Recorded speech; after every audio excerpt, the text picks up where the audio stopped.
हैं हाल के दिनों में। नहीं मैं जाता 2 साल नहीं तो गए हैं, मुझे सारी जानकारी अंदर की है। तो एक बात बताइए, एआईसीसी में राहुल गांधी का कमरा कहां पे?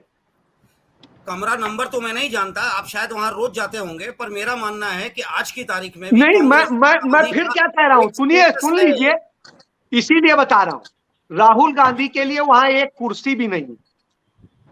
पुनिया जी के कमरे में भी नहीं बैठते क्या वो? इसीलिए तो मैं कह रहा हूँ कमरा नंबर मैं नहीं जानता। कॉन्फ्रेंस रूम में जाके बैठते हैं। इसीलिए तो मैं कह रहा हूँ ना, कमरा वही मैं कह रहा हूँ कि वो कॉन्फ्रेंस रूम में बैठते हैं या पुनिया जी होते हैं तो उनके कमरे में बैठ जाते हैं।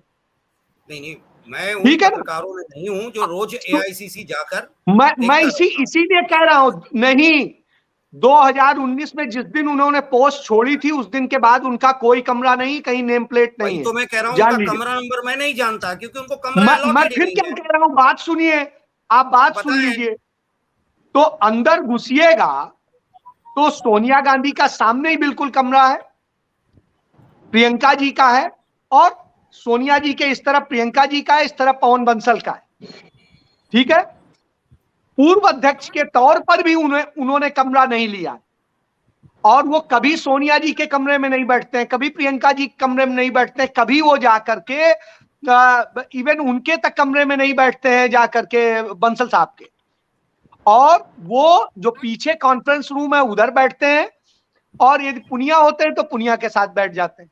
अजय जी इतनी सी बात, हम ना जाए, हम सुनिए, नहीं जानना जरूरी है, यदि आप चर्चा कर रहे हैं तो जानना जरूरी है, क्यों मैं बता रहा हूं। कमरा किसको मिलता है, तो छोड़िए, जब आपको सुनना नहीं है तो फिर मुझे भी बात नहीं करनी है, यदि सुनना है तो सुन लीजिए। ये इसलिए बता रहा हूं कि कांग्रेस पार्टी में राहुल गांधी भले ही एक बहुत बड़ा कद हो, इतना बड़ा कद हो कि वो डिसाइडर हो, लेकिन वो उसके जो सामान्य तौर पे संगठन की चीजें हैं उनमें उनका इंटरफेरेंस नहीं है। वो आंदोलनों में है, दूसरी और चीजों में है, लेकिन उसके अलावा शेष चीजें नहीं है। वो अपने आप में एक आइकॉन है, कांग्रेस नंबर। उन्हें डरने की जरूरत नहीं, वो राजा पैदा हुआ है, राजा ही मरेंगे।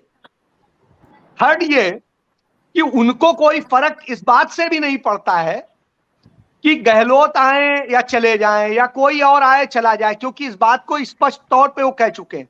2019 में जब उन्होंने इस्तीफा दिया था तो यही संदेश उन्होंने पूरे देश के नेताओं को दिया था कि आप इस्तीफा दें। किसी ने दिया, किसी ने नहीं दिया। तो ऐसी स्थिति में तमाम सारे उन नेताओं को एक उनकी दिखानी है कि जब हमने ये नैतिक जिम्मेदारी ली कि हम पार्टी को नहीं उस मुकाम पे ले पाए जो अपेक्षित था। हालांकि सोनिया जी की अपेक्षा वो उपलब्धि पर थे, उन्हीं के अध्यक्ष रहते हुए राजस्थान जीता गया, उन्हीं के अध्यक्ष रहते हुए मध्य प्रदेश जीता गया, उन्हीं के अध्यक्ष रहते हुए छत्तीसगढ़ जीता गया, कर्नाटक जीता गया, और बहुत सारी चीजें।